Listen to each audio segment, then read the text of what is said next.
Hey there, Herald-Times sports editor Chris Korman here, joined by Dustin Dopirak with the banners in the background. Excellent. It's a nice backdrop. Excellent Put this shot. together well, I gotta say. Yeah, and the computer is on this stool that moves around a little bit. It's like the best setup we've ever had. Clearly. Yeah, we should probably steal this stool. I think it belongs to the band director, and he'd be angry. I mean, would the band director know where to find you? Just saying. Moving on. Yes. Moving on. Yes, we work for the local newspaper. He'd absolutely know where to find us. I'm just saying, he wouldn't know it was us. Okay. I think we get away with it. Indiana pulls away late. Yeah. Well, not late, but in the second half. Midway through the second half. It disposes of Grace. Grace, a worthy opponent in the first half. Mm-hmm. Really, did a lot of things really well. Hit shots, was really good in transition. Yeah. What was your take? Obviously, your first time seeing Indiana play, period. So, what did you think of this game today? I guess, this is kind of what I've come to expect from these kinds of games. It might be in part just seeing it at a different level. This is kind of what I always saw James Madison do was, play around for a half against a Division III team, and then, the athleticism tends to show. And that's kind of what it was today. It's hard to say if Indiana did anything extremely well, but that's kind of what you expect, at this point in the year in early November, 9 days or so before the season opener. You expect to see things that are going to be sloppy, but at the end of the day, of course, the more athletic team tends, to get it done. Did James Madison ever have a top 10 recruiting class? No. Yeah. So this is a little different, right? It is a little different. This is an Indiana team that has a great recruiting class. They're really behind. What I learned, I think, is that, and I think most people have realized it, and hopefully we've written it this way. But Indiana, the rebuilding project is not just bring in one good class, let them go. Obviously not having Devin Dumas, who missed the game with a knee injury, hurt with that sort of veteran presence, with a little bit with swagger. I don't think there was the same sort of feeling that this is our house, we're going to go out and defend it. Jeremiah Rivers, who's a veteran guy, like he said, he told us after the game, hasn't played in a week because of his previous injury, so he felt a little bit off. And I just think, gosh, every time I watch this team, it's just you realize how difficult it is to rebuild a program that was at the point Indiana was. And, this team, let's go through some of the freshmen, because that's what people want to know about, or at least the newcomers. Let's start with Rivers. What did you see from him today? You saw a couple of things that people have been talking about. He was obviously very intense defensively.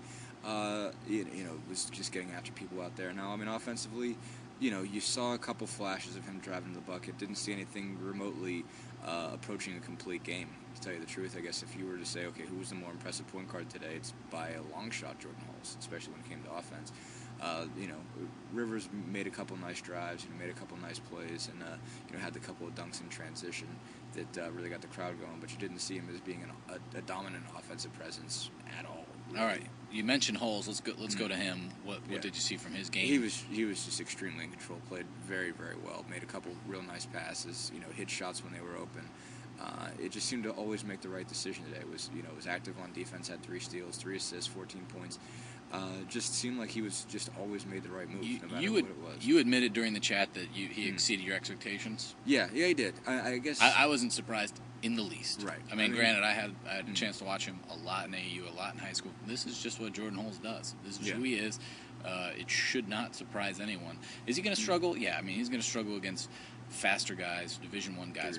He was guarding guys from Grace, and even then was generally guarding not one of the top 2 or 3 threats on the floor.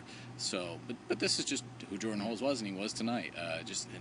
Seamless transition. Just understands the offense. Clearly understands what Crean wants the team to do. Yeah. As much, if not more, than anyone who was on the floor tonight. Probably more. Typical Jordan Hulse game.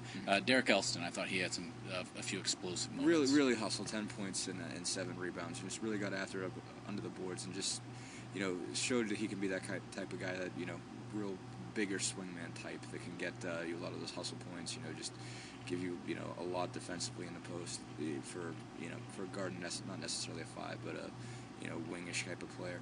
And no, really got after it. Really showed a lot of hustle down there. All right, Christian Watford, the biggest numbers of the group, and really engaged in the game. The thing with Watford is you watch him sometimes practice or scrimmage or some AAU games I've seen him. He has a tendency to float a little bit. I think he was really locked in today. Yeah, no, he really was locked in today. And if he made some more layups, he could have 30 tonight. Really, part of it is he did end up with a double-double. Yeah, 19 and 11. He's the one guy that.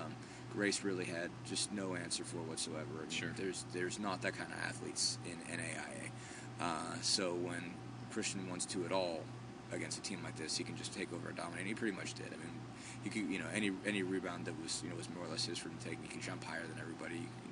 Just flat out more athleticism than anybody they could put on him. And basically got a lot of point blank looks at the bucket. He was 5 for 13. And I don't know, maybe 2 of those looks were from outside of 8 feet. Right. But yeah, just clearly was an athlete beyond anybody else that was in the gym. And still, I mean, he's probably the best all-around flat-out athlete that IU has, and proved that a few times tonight. Really has a knack for finding space. Doesn't necessarily create space. He's not a very big guy. He's going to need to get stronger to be really effective in the Big Ten. But has a knack for finding space, both offensively and defensively, to get rebounds or to get shots or to be a fairly decent defender. In the paint. Bobby Capobianco, another forward. Didn't see a whole lot from him. No. He's obviously a little bit behind the other guys athletically. Made some smart plays, but what did you see from him? I mean, he was probably the hardest one to judge anything on. I mean, he made 1 or 2 bad decisions in there, but it was mostly you kind of see that this isn't necessarily where you're going to see him shine. I think where you're going to find out what kind of purpose he serves is later on in the Big Ten schedule when you need somebody, tough games, a big body that's just going to be able to just bang with people and fight with those. And Capobianco's not going to back down. He's a kid. I've seen a ton of him in AAU too, and he'll be willing to do that. I thought the toughest guy to really evaluate tonight was Maurice Creek, who I think is still swimming a little bit. He showed up 2 months later than a lot of his teammates. And just the sort of player he is. I think he's. I know he was really fired up for this game. He's a very emotional player. I think he's still sort of figuring out where he fits in. He's a lethal scorer when he gets going, but I don't think that tonight there was ever that opportunity, and so I think he struggled a little bit. Yeah, no, Crean had said it before, I guess, even probably a month ago, that I guess he was at the point where if you touch him, he falls over, just because he's so worn out by just getting back to level with everybody else, just because he didn't have that summer because he was dealing with some of the academic issues and some other things.